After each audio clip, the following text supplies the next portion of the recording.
بسم اللہ الرحمن الرحیم۔ حضرت عمر فاروق رضی اللہ تعالی عنہ کو جب خلافت ملی تو آپ رضی اللہ تعالی عنہ کی خلافت کا چرچا مشرق سے مغرب تک ہونے لگا۔ جب اس وقت کے بادشاہ ہرقل نے آپ رضی اللہ تعالی عنہ کا ذکر سنا تو بڑا بے چین ہوا۔ اس نے ایک نصرانی پہلوان کو انعام کا لالچ دے کر حضرت عمر رضی اللہ تعالی عنہ کو شہید کرنے کے لیے راضی کیا۔ اس نے نصرانی پہلوان کو یہ لالچ دیا کہ اگر وہ مدینہ جا کر حضرت عمر رضی اللہ تعالی عنہ کو قتل کرے تو اسے مالا مال کر دیا جائے گا۔ نصرانی پہلوان جو کہ بہت لالچی تھا وہ فوراً مدینہ کے لیے روانہ ہوا۔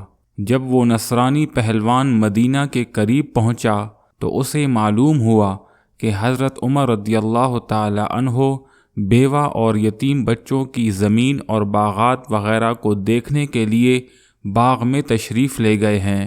نصرانی پہلوان فوراً اس باغ میں پہنچا اور حضرت عمر رضی اللہ تعالی عنہ کو دیکھ کر ایک درخت پر چڑھ گیا۔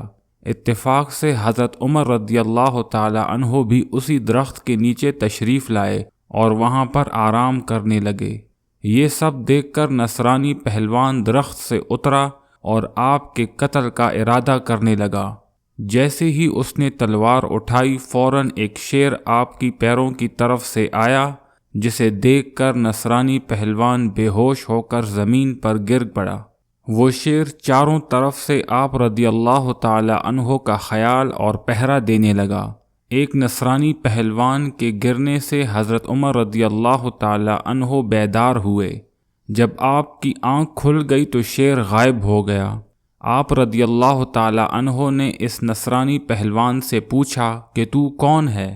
پہلوان بولا، جناب آپ کا رتبہ اللہ نے بڑا بلند کیا ہے۔ میں بے وقوف آپ کو شہید کرنے کے ارادے سے یہاں آیا تھا، لیکن آپ سوئے تو جنگل سے شیر آپ کی حفاظت کے لیے آ گیا۔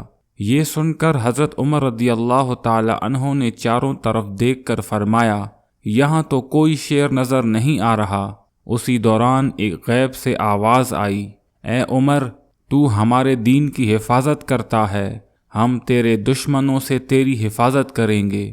یہ آواز سن کر نصرانی پہلوان بھی حیران ہوا اور آپ کے ہاتھوں کو بوسہ دے کر عرض کیا کہ حضرت، جنگلی شیر آپ کا پہرا دیتے ہیں اور آسمان کے فرشتے آپ کی تعریف کرتے ہیں، پھر آپ کے ہاتھ پر کلمہ پڑھ کر مسلمان کیوں نہ ہو جاؤں؟ یہ کہہ کر وہ نصرانی پہلوان مسلمان ہو گیا۔ امید ہے آج کی ویڈیو آپ لوگوں کو پسند آئی ہوگی۔ مزید ویڈیوز کے لیے میرے چینل کو سبسکرائب کریں تاکہ آپ کے ساتھ ہمارا تعلق بنا رہے۔ السلام علیکم ورحمۃ اللہ وبرکاتہ۔